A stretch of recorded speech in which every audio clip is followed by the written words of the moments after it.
썰렁한 유머로 오늘 설교를 좀 시작하려고 합니다. 조금 이제 부담이 되시더라도 이해하고 들어주시길 바랍니다. 원래 김밥 가게가 있었는데 참기름 가게가 이제 새로 오픈을 하게 되었어요. 새로 오픈을 했으니까 잘 보여야 되잖아요. 그래서 김밥 가게 많이 애용을 했거든요. 근데 김밥 가게 사람들은 참기름집을 이용을 안 하는 거예요. 이게 기분 나쁘잖아요.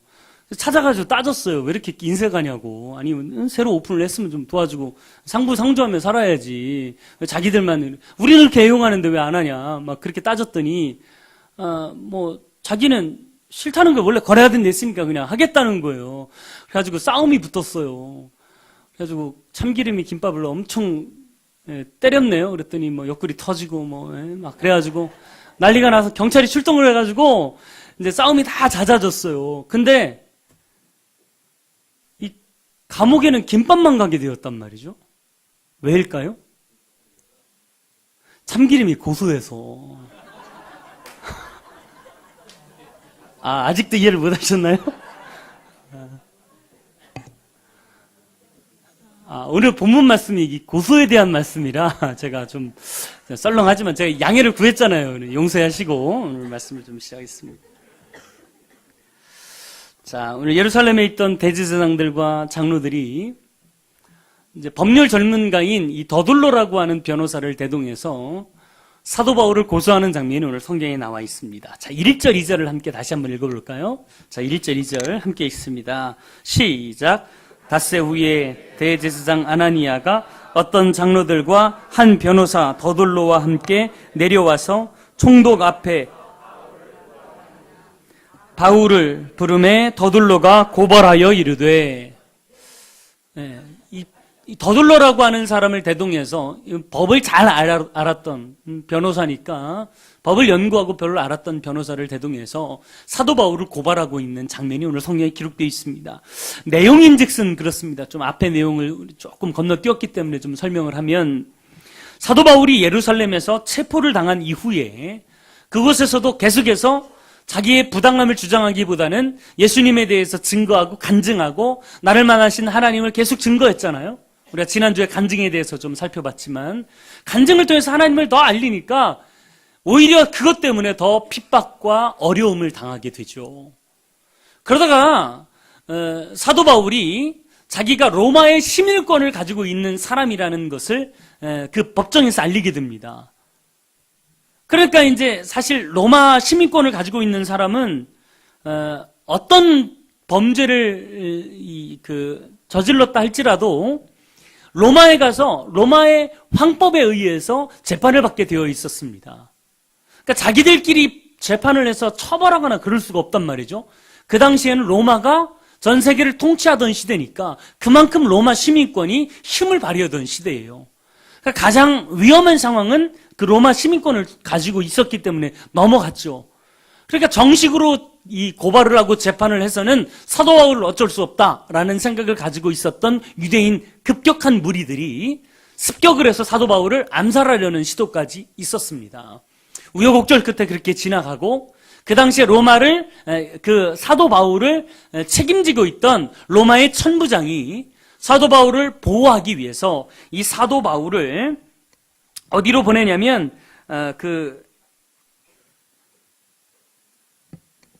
가이사라라고 하는 곳으로 보내게 됩니다. 가이사라.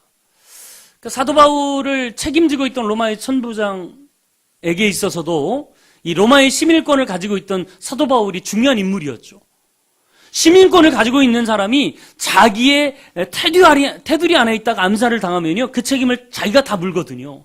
그러니까 어떻게 해서든 이 사도 바울을 보호하고 자기의 품 안에서 떠나보내야 된단 말이죠.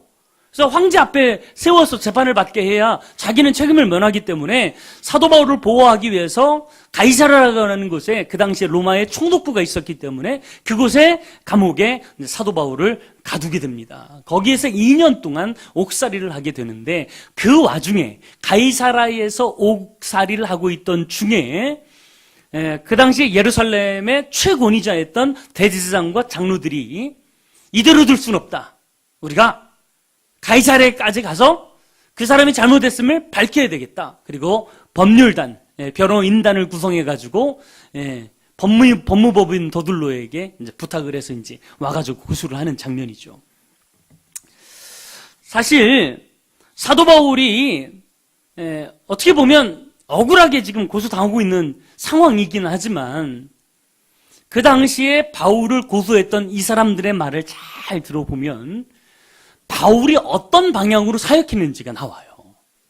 이건 자기의 말이 아니잖아요. 자기를 고소하라고 했던 고소하는 사람들의 말이기 때문에 이 말 속에 진짜 그리스도인이라면 어떻게 살아야 되는지를 그 말에 포함돼서 들려오게 되었단 말이죠. 물론 그들은 책을 잡고 사도 바울을 끌어내리기 위해서 법에 고소하는 장면으로 오늘 성경은 기록하고 있지만 이 안에 참된 그리스도인의 모습이 어때야 되는지를 그대로 이제 담고 있다는 거예요. 저는 그리스도인이라면 사도 바울처럼 이래야 된다고 저는 믿습니다. 아무리 힘들고 어려운 순간이 찾아온다 할지라도 끝까지 하나님의 흔적을 드러내고 주님의 영향력을 끼치는 그런 사람으로 살아가는 것이 진짜 크리스찬의 모습이 아닌가. 어렵고 힘들다고요? 신앙 포기하고 하나님 나도 모르겠다 그냥 인간적으로 육신적으로 살아가는 그 모습이 참된 크리스찬이 아니라 끝까지 하나님의 모습을 견지하고 내 삶 속에서 주님의 모습을 드러내는 자, 그게 참된 크리스찬의 모습인데 오늘 사도 바울의 모습을 통해서 진짜 크리스찬의 모습을 좀 살펴보면서 함께 은혜를 나누고자 합니다. 가장 첫 번째로는 복음을 전염시키는 사람으로 살아가라는 거예요. 자, 오늘 유대인 중에서 이제 최고의 권위자를 자랑하는 대제사장 아나니아, 그리고 그 당시의 장로님들 다 데리고 법률 전문가를 데리고 와가지고 사도 바울을 고소하는데 그 고소의 제목을 살펴보면 사도 바울의 진짜 크리스찬의 모습을 알 수 있는 거죠. 가장 먼저 밝힌 제목은 5절에 나와 있습니다. 자, 5절 함께 읽어보도록 하겠습니다. 시작. 우리가 보니 이 사람은 천하에 흩어진 유대인들을 다 소욕해 하는 자요 나사렛 이단의 우두머리라. 자, 여기에 사용된 독특한 단어를 보면 사도 바울이 어떤 모습으로 사역했는지를 알 수가 있습니다. 가장 첫 번째 나오는 단어가 뭐냐면 전염병이라는 단어예요. 자, 이 사람은 전염병 같은 자라는 거예요. 여러분, 전염병이 얼마나 무서운 줄 아십니까? 요즘 이 소 때문에 난리죠. 예, 경기도 일대에도요, 소 전염병이 막 돌면서 소값이 막 뛰고 그러잖아요. 그것만 아니었어도 남성계가 좀 많이 남길 수 있었는데. 무슨 얘기냐면요. 전염병 굉장히 무섭거든요. 얼마 전에 제 조카가 그 신종플루가 걸렸대요. 학교도 못 가고 좀 격리해서 있었더라고요. 요즘이야 신종플루, 타미플루라고 하는 약 맞으면 금방 낫잖아요. 그 약이 개발되기 전에는요. 진짜 무서웠어요. 제가 병원 신방을 못 갔어요. 아니, 환자가 생겼다고 해서 병원 신방을 가야 되는데 사실 목사여도 겁나더라고. 가서 걸리면 어떡해. 저 하나 걸리면 상관없는데 매주 성도들을 만나고 악수하고 인사를 해야 되는데 제가 걸리면 저 때문에 또 많은 성도들이 걸릴 거 아닙니까? 그래도 믿음으로 갔어요. 마스크하고. 마스크하고. 그때는 굉장히 무서웠거든요.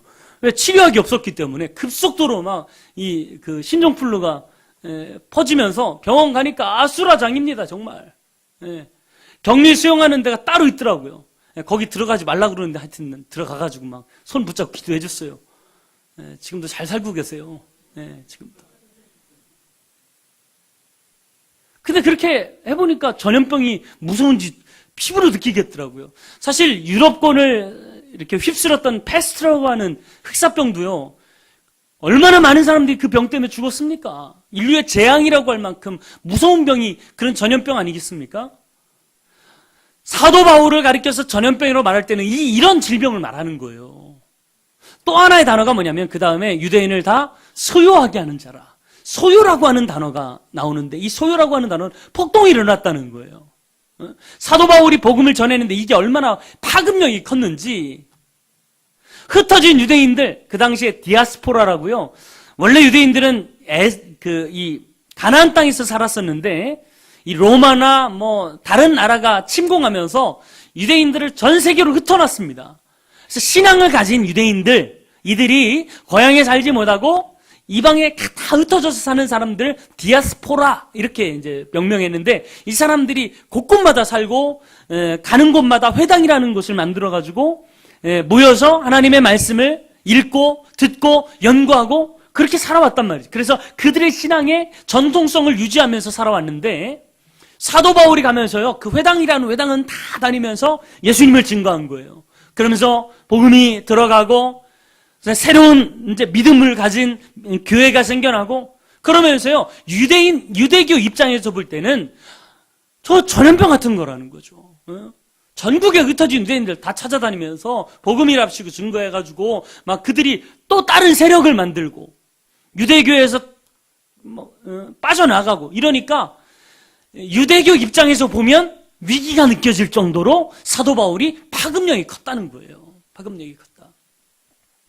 사실 여러분, 이 복음이라는 게 그런 능력이 있는 것이 복음 아닙니까? 진짜 복음이 살아있다면 복음을 전하고 받은 사람들의 삶이 변화되고 바뀌는 건 당연한 이잖아요. 당연한 일이에요. 실제로 예수님이 뭐라고 얘기하셨습니까? 진리를 알지니 진리가 너희를 자유케 할 것이다. 실제로 속박되고 묶여있던 모든 것들이 풀어지는 역사들이 하나님의 말씀, 진리를 통해서 일어난다는 거죠. 일어나요. 우리 교회도 말씀 양육을 통해서 얼마나 많은 사람들이 변하고 되고 바뀌었습니까? 또 원위치 되는 것 같아서 참 문제이긴 하지만, 여러분, 하나님의 말씀은 반드시 파급력이 있습니다. 전염성이 있어요. 그 당시에 바울을 통해서 퍼졌던 이 복음의 역사는요, 3번의 전도 여행을 통해서 전 세계가 깜짝 놀랄 정도로 그 파급력이 대단했단 말이죠.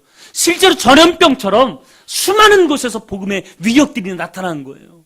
그러니까 유대교 입장에서 볼 때 자기들이 위협을 느낄 정도로, 그래서 사도 바울은 반드시 죽여야 된다. 그래가지고 변호인단 이끌고 가이사라라는 곳까지 와서 이렇게 고소하고 있는 거 아니겠습니까?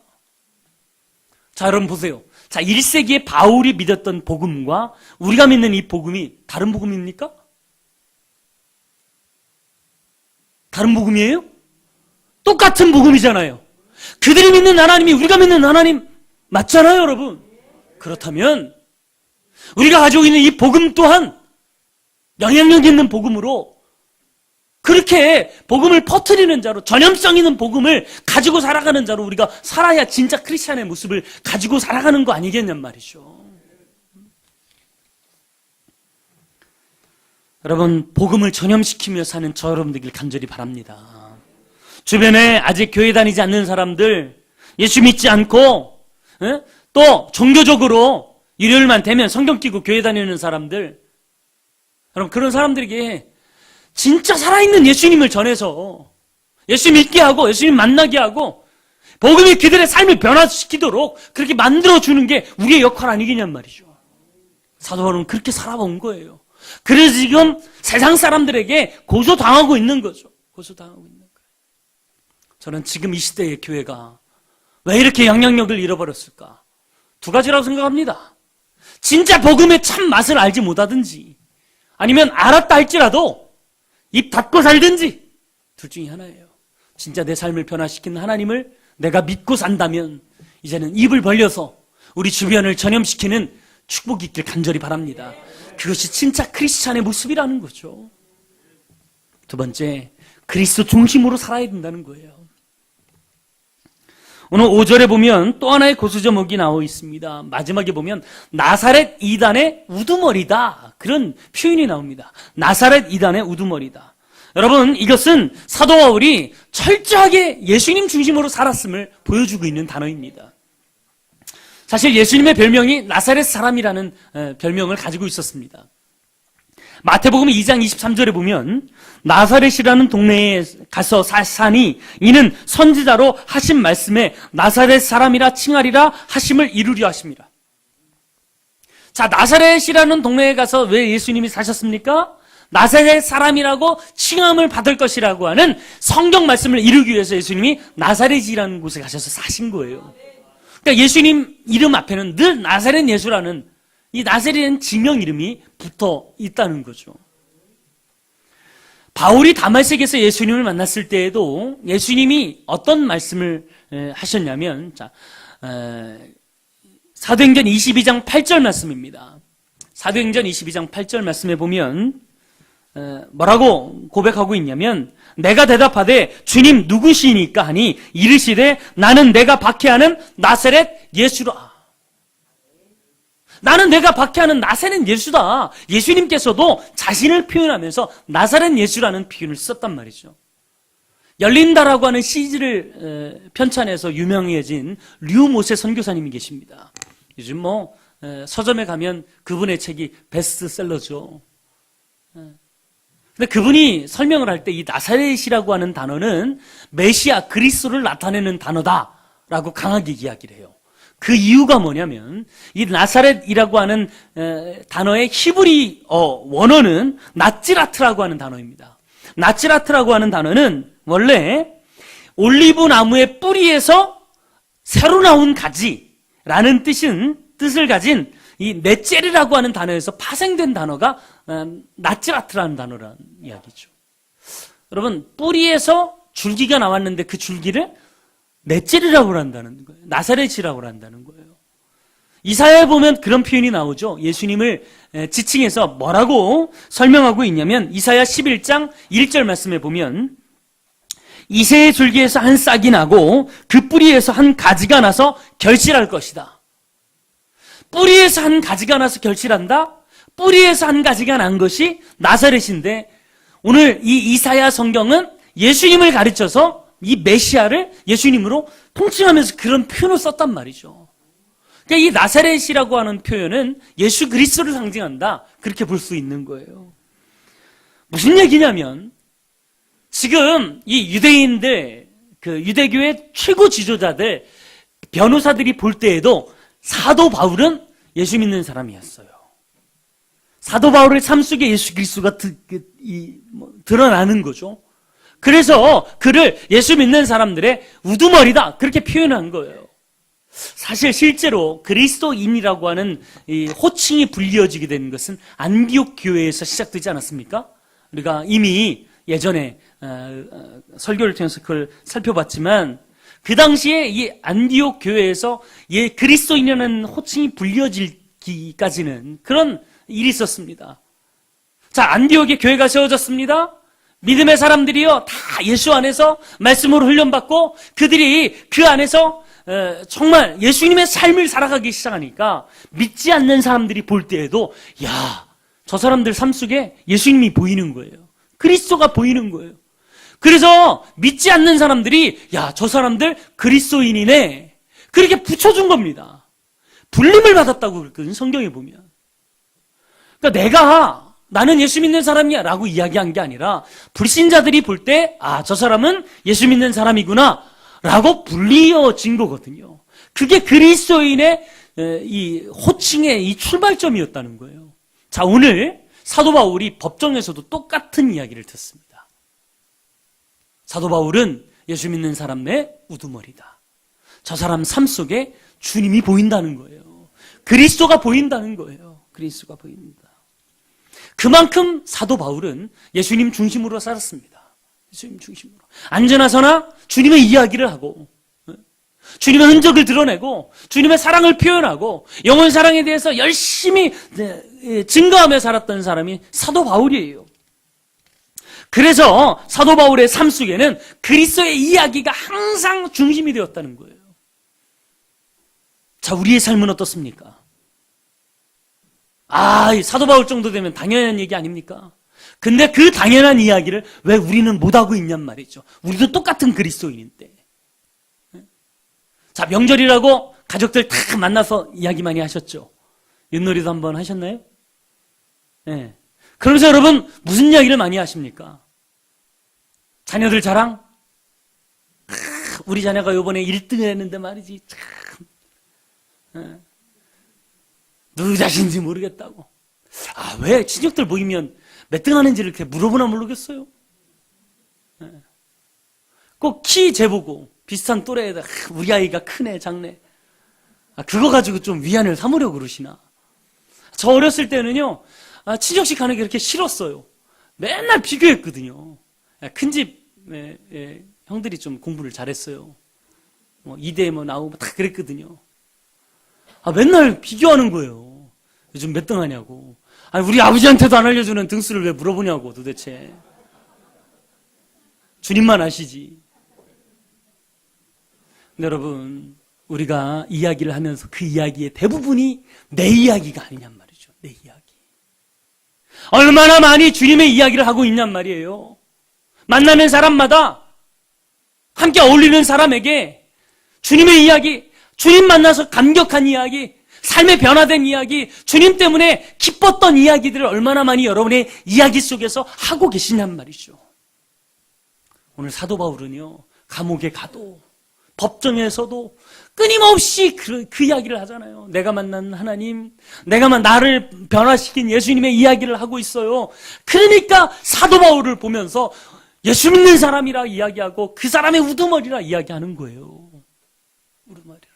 사실 우두머리는 따로 있잖아요.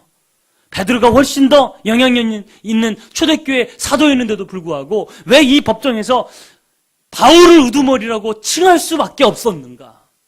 그만큼 사도 바울의 영향력이 컸다는 것을 보여주는 거예요. 컸다는 것을. 여러분, 우리도 그리스도인이라면 그리스도인답게 살아가야 되지 않겠냔 말이죠. 물론 저도 그렇게 살지 못해요. 저도 내 이야기 많이 하는 사람인데, 저도 마찬가지고 더 열심히 주님의 이야기를 하고 은혜의 이야기를 하기 위해서 한순간 한순간 노력하며 살아가는 저 여러분 되길 간절히 바랍니다. 마지막으로 세 번째, 영혼 사랑에 모든 것을 걸고 살아가십시오. 사실 사도 바울이 세 번째 이 죄목으로 지적됐던 것은 뭐냐면, 자, 6절 말씀입니다. 오늘 6절 말씀 함께 보겠습니다. 그가 또 성전을 더럽게 하려고 우리가 잡았사오니. 자, 사도 바울이 성전을 더럽게 한다는 죄목 때문에 붙잡혔다, 이렇게 이야기하고 있어요. 여러분, 이 말씀은 좀 이해하기 위해서는 21장으로 좀 가봐야 됩니다. 자, 21장 28절부터 30절까지 한번 보겠습니다. 자, 앞에 나와 있고요. 금방 몇 장만 넘기면 되니까. 자, 21장 28절부터 30절까지 함께 읽겠습니다. 시작. 외치되 이스라엘 사람들아 도우라. 이 사람은 각처에서 우리 백성과 율법과 가르치는 자인데 또 헬라인을 데리고 성전에 들어가서 이 거룩한 곳을 더럽혔다 하니, 이는 그들이 전에 에베소 사람 드로비모가 바울과 함께 시내에 있음을 보고 바울이 그를 성전에 데리고 간 줄로 생각함이러라. 온 성이 소동하여 백성이 달려와 모여 바울을 잡아 성전 밖으로 끌고 나가니 문이 곧 닫히더라. 할렐루야. 무슨 얘기냐면요, 사도 바울이 예전에 예루살렘에 가는데 드로비모라고 하는 그 에베소 교회 출신의 성도를 한 명 데리고 간 거예요. 여러분, 성지순례나 이렇게 비전 트립을 가보면요, 늘 조금 더 많은 곳에 가서 체험하고 은혜를 받길 원하는 모습이 있습니다. 이번에 싱가포르 갔을 때에도요, 우리 간증하면서 우리 다 들었지만, 제가 첫날부터 굉장히 힘들었거든요, 사실. 씻지도 못하고, 예배 계속 드리고, 왔다 갔다 하고, 보통 어려운 일정이 아니었는데도요, 끝나고 나서 제가 다 모이라 그랬어요. 그리고 막 은혜를 나누고, 큐티하자 그러고, 짜증도 많이 났을 거예요, 청년들이. 근데 여러분, 제 마음은 그거예요. 조금 더 은혜 받길 원하고, 조금 더 받은 은혜를 나누어서 마지막이 풍성하길 원했기 때문에 저는 힘든 거 알면서도, 저도 힘들었거든요. 알면서도 제가 고집 부리고 그렇게 한 거거든요. 사도 바울도 똑같아요. 예루살렘에 처음 갔던 이 드로비모가 얼마나 이 성전에 대한 그런 사모함이 있었겠습니까? 예수님이 활동하셨던 무대가 거기인데 그걸 중심으로 사셨는데, 그래서 사도 바울이 드로비모를 데리고 아마 성전 구경을 해줬던 것 같아요. 근데 유대교 성전은요, 이방인과 유대인들의 구별이 엄격했습니다. 성전에 가보면 이방인의 뜰이 따로 있습니다. 이방인들은 거기까지만 볼 수 있어요. 거기까지만. 그 안에는 들어가지 못해요. 사도 바울이 이걸 몰랐을까요? 아마도 이방인의 뜰에서 설명을 해주고 나왔는데, 거기 바로 앞에가 시내인데 그 나오는 장면을 유대인들이 본 거예요. 그리고 사도 바울을 잡은 거죠. 사도 바울이 이방인을 데리고 성전에 가서 성전을 더럽혔다. 그러니까 처음에는 이 사도 바울이 이방인 데리고 성전에서 나오는 걸 봤다, 이방인의 뜰에서 나오는 걸 봤다 그랬는데, 이게 와전돼가지고 한 달이 건너면 성전에서 나왔다, 성전에 들어갔다, 성소까지 들어갔다, 지성소도 더럽혔다, 이렇게 이제 와전이 됐던 것 같아요. 이 일 때문에 사도 바울이 붙잡혀서 지금 모진 고난과 고초를 당하고 있는 거예요. 성전을 더럽혔다는 거예요. 자, 왜일까요? 사도 바울이 왜 뻔히 알면서도, 오해당할 걸 알면서도 드로비모를 데리고 성전 구경을 시켜줬을까요? 사도 바울의 마음은 드로비모가 훨씬 더 중요한 거예요. 자기가 받을 고난보다 드로비모가 훨씬 더 중요한 거예요. 그래서 드로비모가 더 믿음을 가지고 살아가길 원해서 드로비모가 그런 구경을 다 시켜준 거죠. 사실 사도 바울이 붙잡히고 나서도요, 한 번도 내가 억울하다는 이야기를 하질 않아요. 어디에 봐도 자기는 억울하다, 성전에 들어간 적 없다, 드로비모를 데리고 이방인의 뜰 밖에 간 적이 없다, 이런 얘기를 한 적이 없어요. 왜일까요? 사도 바울은 그 마음속에 늘 영혼에 대한 사랑이 있었기 때문이에요. 드로비모 한 사람에 대한 애달픈 마음이 있었고, 그리고 법정에 서서도요, 지금 아무것도 모르고 자기를 고소하고 고발하는 그 영혼들이 눈에 보였기 때문에 자기 변명할 시간이 없는 거예요. 어떻게 하면 저 한 영혼을 구원할까? 어떻게 하면 저 한 사람이라도 더 예수님 앞에 바로 세울까? 이것 때문에 늘 거기에 혈안이 되어 있었기 때문에 자기 변명할 여지는 없고 늘 영혼 구원에, 한 영혼에 대한 집중을 가지고 살아갔던 사람이 사도 바울입니다. 그걸 어디서 알 수 있냐면요, 성경에 보면 드로비모라고 하는 사람의 이름이 한 번 더 기록된 곳이 어디냐면 디모데후서입니다. 디모데후서 4장 20절에 보면 뭐라고 써 있냐면, 에라스도는 고린도에 머물러 있고 드로비모는 병들어서 밀레도에 두었노니. 그러니까 이 드로비모가 나이가 꽤 많았던 것 같죠. 병이 들어서 이제 본격적으로 사역을 하지 못하니까 사도 바울이 그 사람이 안타까워서 가장 그 당시에 지중해 연안 중에 휴양도시이고 공기 좋고 날씨 좋은 이 밀레도라는 곳에 보내가지고 마지막을 하나님 앞에 편하게 쉬면서 보낼 수 있도록 배려해 준 거죠. 배려해 준 거예요. 여러분, 사도 바울이 교회 지도자로서 자기가 직접 데리고 성전을 구경시켜 줄 만큼 이 드로비모는 에베소 교회에서 중요한 역할을 감당했었던 사람입니다. 근데 그의 마지막을 편하게 해준 이유가 무엇일까요? 사도 바울 마음속에는요, 한 영혼에 대한 그 애달픈 마음이 있었던 거예요. 실제로 사도 바울의 사역을 한번 보세요. 사도 바울의 사역은요, 늘 언제나 한 영혼에 집중했어요. 만나는 한 사람 한 사람에게 집중하고 그 사람을 세우고 그 사람을 통해서 교회가 일어나고 많은 열매들이 맺어지고, 사도행전의 역사는, 후반부 역사는요, 대부분 사도 바울이 세운 사람들의 역사라고 해도 과언이 아닐 정도로 사도 바울 마음속에는 한 영혼에 대한 애달픈 마음이 있었습니다. 우리에게도 그런 마음이 필요해요. 우리에게도 여러분 주변에 얼마나 많은 사람들이 있습니까? 얼마나 많은 사람들이. 여러분의 가족, 여러분의 친척, 특히 여러분 친구들, 직장 동료들, 그 사람들, 여러분 마음으로 참 좋아하고 가까이 하는 사람들 많이 있죠. 그 사람들을 인간적으로 가까이 하는 것을 넘어서서 정말 그 영혼을 바라보고 그 영혼에 대한 사랑을 가지고 그 사람들을 대하고 있느냔 말이죠. 영혼 사랑이 그리스도인의 진정한 모습이에요. 영혼 사랑이.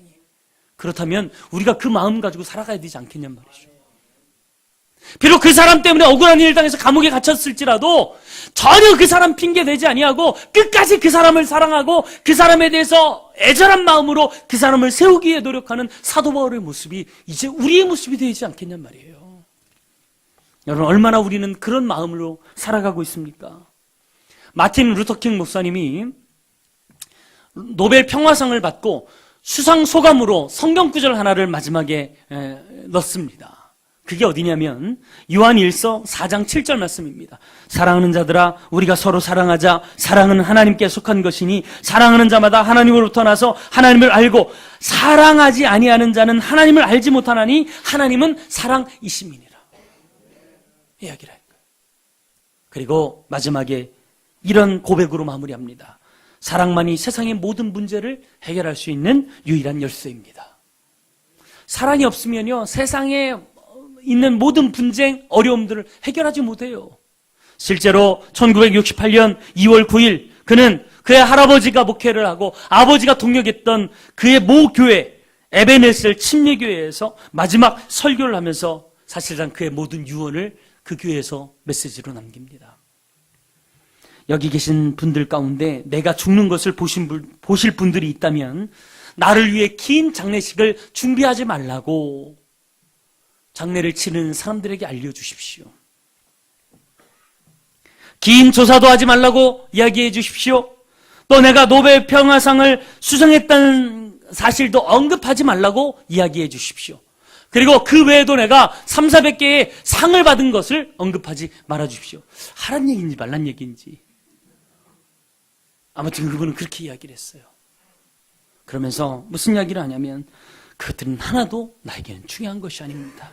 나는 나를 위해 언급할 것이 있다면 만일 나를 위해서 혹시라도 한마디 할 수 있는 사람이 있다면 이렇게 이야기해 주십시오. 마틴 루터 킹은 이웃을 섬기는 일에 그 일생을 드리고자 노력했던 사람이라고.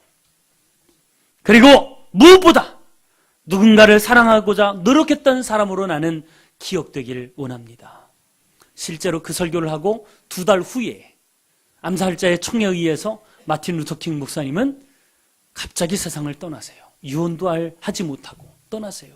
그리고 그분의 장례식장에서 2달 전에 했던 이 마지막 설교가 음성을 통해서 많은 조문객들에게 이제 또다시 들려지게 되었다는 이야기예요. 여러분, 우리가 이 세상을 살아가면서 얼마나 많은 일을 했는가? 얼마나 많은 사역을 했는가? 그건 별로 중요하지 않아요. 얼마나 많은 영혼을 사랑하며 살았는가가 주님 앞에서는 남게 될 줄 믿습니다.